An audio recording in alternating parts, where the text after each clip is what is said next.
Bismillahirrahmanirrahim. Assalamualaikum warahmatullahi wabarakatuh. Alhamdulillahilladzi amarana bisalah wa hassana 'alas salah wa bayyana lana subulal falah. Wa asyhadu an la ilaha illallah wahdahu la syarika lah. Wa asyhadu anna Muhammadan abduhu wa rasuluh la nabiyya ba'dah. Amma ba'du. Sahabat Mutiara Hikmah rahimakumullah. Kali ini saya akan membahas tentang 4 hal yang harus dijaga hingga Ramadan tahun depan.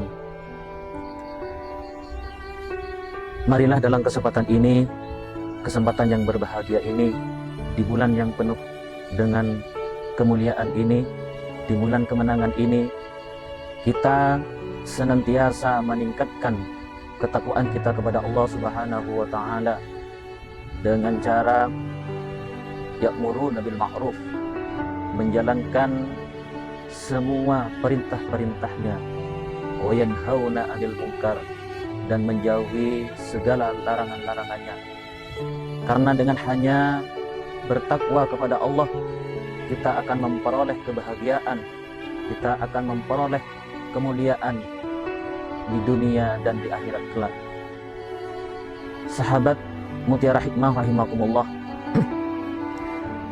kita bersyukur telah dapat melaksanakan ibadah sebulan penuh di bulan yang mulia, yaitu bulan Ramadan. Semoga Allah menerima segala amal kebaikan kita di dalamnya, baik berupa puasa, qiyamul lail, qiraatul Quran, sedekah, dan amalan-amalan yang lainnya. Mudah-mudahan Allah menerima amalan kita sehingga kita menjadi hamba yang lebih baik lagi di bulan-bulan berikutnya. Dengan berakhirnya bulan Ramadan bukan berarti berakhir pula segala amalan kita. Jangan menjadikan amalan Ramadan hanya sebagai amalan musiman. Mari kita jaga amalan-amalan yang telah kita biasakan di bulan Ramadan. Dalam kaitan ini, Syekh Muhammad Ibni Umar Nawawi Al-Bantani mengingatkan salah satu dari ke-10 amaliyah sunnah Ramadan dalam kitabnya yang berjudul Nihayatuz Zain fi Irsad Al-Mubtadi'in, yakni keistiqomahan, istiqomah dalam menjalankan amaliyah Ramadan dan melanjutkan amaliyah-amaliyah tersebut di bulan-bulan berikutnya. Artinya apa? Jika kita bisa melanjutkan amaliyah-amaliyah sunnah di bulan Ramadan, seperti menahan lisan dan anggota badan lainnya dari perkara-perkara yang tidak berguna, apalagi perkara-perkara yang haram, serta memperbanyak sedekah, puasa, membaca Al-Quran, dan sebagainya, maka itu berarti kita melakukan upaya peningkatan kualitas rohani kita. Peningkatan semacam itu sejalan dengan makna kata Syawal, bulan Syawal, yang berasal dari kata salah, yang artinya irtifa atau peningkatan. Dan peningkatan amal-amal ibadah kita yang selama bulan Ramadan kita mengamalkannya. Setelah bulan Ramadan ada peningkatan amalan-amalan kebaikan, ada peningkatan amalan-amalan yang kita lakukan selama bulan Ramadan, tetap istiqomah kita jalankan di bulan-bulan setelah bulan Ramadan. Sahabat Mutiara Hikmah rahimakumullah, 1 bulan penuh kita ditempa, dilatih berbagai kebaikan. Bulan Ramadan yang telah kita lalui bukanlah bulan menumpuk amal, bukan sekedar bulan akhir sebuah ujian, akan tetapi bulan latihan amal, bulan awan sebuah ujian, bulan untuk membiasakan diri beramal agar kita melaksanakan di 11 bulan yang akan datang, yang pada akhirnya kita tetap istiqomah hingga tibanya kematian. Di antara amalan yang mesti kita lestarikan dalam 11 bulan setelah bulan Ramadan, yang pertama yaitu puasa Syawal. Satu bukti kita sukses melewati Ramadan adalah dengan tetap istiqomah beribadah setelahnya. Amalan ketaatan yang berkelanjutan ini juga merupakan bukti bahwa diterimanya amalan-amalan ketaatan kita selama bulan Ramadan. Di antaranya melaksanakan puasa 6 hari di bulan Syawal. Sesuai dengan kata dari para ulama, inna min alamati qabulil hasanat al-hasanatu ba'daha. Yang artinya sesungguhnya tanda-tanda diterimanya amal kebaikan adalah melakukan atau mengerjakan kebaikan setelahnya. Yang artinya kebaikan-kebaikan setelah bulan Ramadan ini tambah meningkat. Tentu saja mungkin kita tidak bisa melakukan persis sama dengan apa yang kita lakukan selama bulan Ramadan dalam rangka peningkatan amal karena berbagai alasan. Kita disibukkan dengan tugas-tugas sehari-hari. Akan tetapi setidaknya ada usaha atau ikhtiar untuk melestarikan ibadah-ibadah tersebut. Di antaranya kita lengkapi puasa Ramadan kita dengan puasa 6 hari di bulan Syawal. Sesuai dengan sabda Rasul, man shoma Ramadana thumma adba'ahu sittan min Syawal kana kasiyamid dahri. Barang siapa yang berpuasa Ramadan kemudian diikuti dengan 6 hari puasa Syawal, maka dia berpuasa seperti setahun penuh. Berdasarkan hadis ini,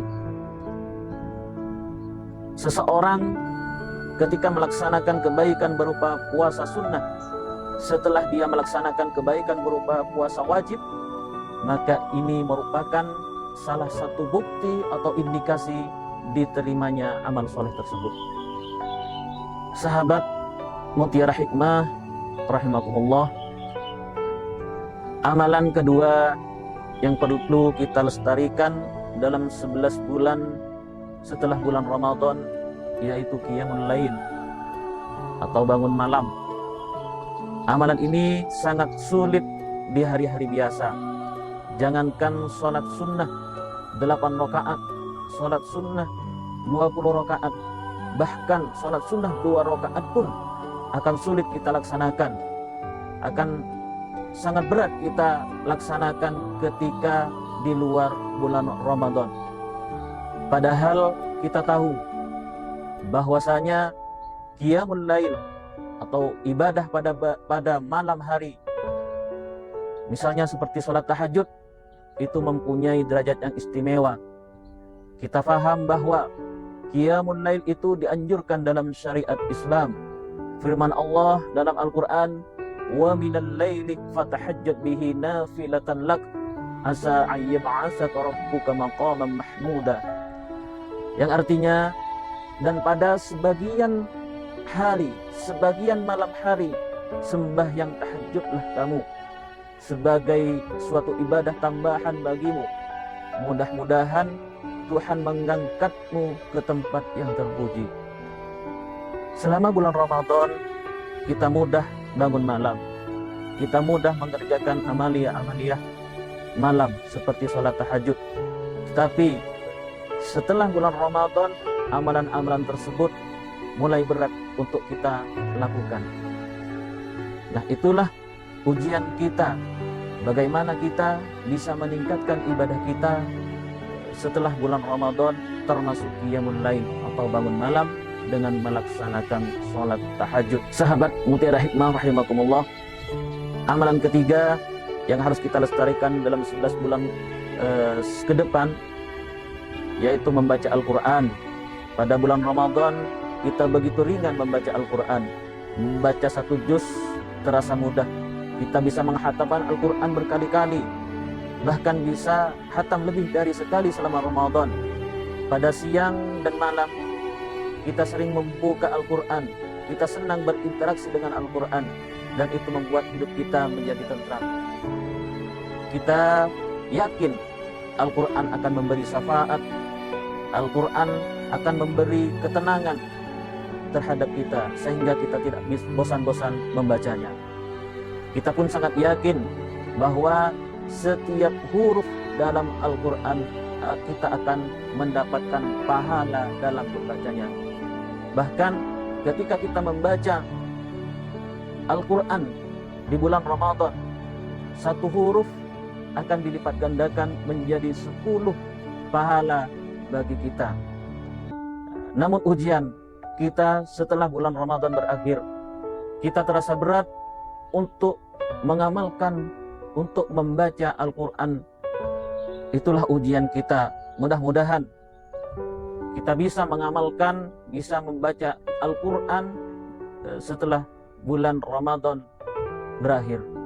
Sahabat Mutiara Hikmah rahimakumullah, amalan yang selanjutnya atau amalan yang keempat yang patut kita lestarikan dalam 11 bulan ke depan, yaitu berbagi kepada sesama.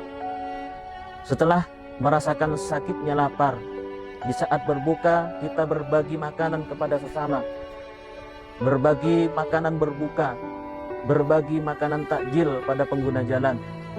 Sungguh amat mudah kita lakukan. Mari kita jaga semangat berbagi, semangat memberi. Jangan sampai setelah Ramadan kita menjadi pribadi yang enggan memberi, malas berbagi, tidak memperdulikan saudara, sanak kerabat, famili. Karena keimanan seseorang itu diukur dari sikap empatinya. Kesempurnaan iman seorang mukmin diukur dari semangat berbagi. Rasulullah SAW bersabda, "Anin Nabi sallallahu alaihi wasallam an Abi Hamzah Anas ibn Malik radhiyallahu anhu, la yu'minu ahadukum hatta yuhibbu li akhihi ma yuhibbu." Alaihi wasallam qala, rawahul Bukhari wa Muslim. Dari Abu Hamzah Anas bin Malik radhiyallahu anhu, dari Nabi sallallahu alaihi wasallam, salah seorang di antara kalian tidaklah beriman dengan iman yang sempurna sampai ia mencintai saudaranya sebagaimana ia mencintai dirinya sendiri. Maka hendaklah setelah bulan Ramadan ini atau 11 bulan ke depan, rasa untuk berbagi terhadap sesama hendaknya kita lakukan setelah bulan Ramadan ini. Sahabat Mutiara Hikmah rahimakumullah, mari kita isi seluruh hidup kita dengan ibadah kepada Allah, berpindah dari satu kebaikan kepada kebaikan yang lain. Kita bertakwa kepada Allah kapanpun dan dimanapun kita berada. Jangan sampai saat di bulan Ramadan kita menjadi seorang yang begitu dekat dengan ketakwaan, tetapi di luar Ramadan sangat jauh darinya. Mengawali ibadah itu sulit, memulai ibadah itu tidaklah mudah. Namun yang lebih sulit adalah istiqomah menjalankan ibadah-ibadah yang sudah kita jalankan selama bulan Ramadan. Allah menjanjikan surga bagi orang-orang yang konsisten, bagi orang-orang yang istiqomah untuk beribadah kepadanya. Maka untuk bisa menjadi istiqomah, kita lanjutkan nilai-nilai Ramadan di luar Ramadan, di luar bulan Ramadan. Kita teruskan amalan selama bulan Ramadan dalam 11 bulan ke depan. Kita jaga semangat Ramadan tetap terjaga selama 11 bulan berikutnya. Semoga kita termasuk orang-orang yang bertakwa sebagaimana tujuan akhir ibadah puasa. Orang-orang yang mendapatkan ampunan dari Allah Subhanahu wa taala. Sahabat Mutiara Hikmah rahimakumullah, mungkin itu yang dapat saya sampaikan. Mudah-mudahan apa yang telah saya sampaikan bermanfaat untuk khususnya diri saya sendiri. Wa akhiran, assalamualaikum warahmatullahi wabarakatuh.